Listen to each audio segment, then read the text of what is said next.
Selamun aleyküm. 29 Aralık'ta dünyada ve Türkiye'de neler yaşandı? Tarihte bugün hangi gelişmeler oldu? Hep birlikte bakalım.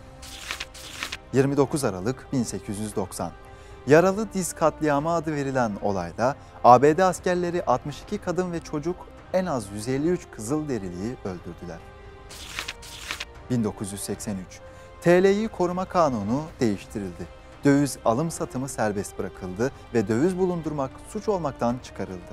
Liberal ekonomiye geçişin ilk adımları atılmış oluyordu.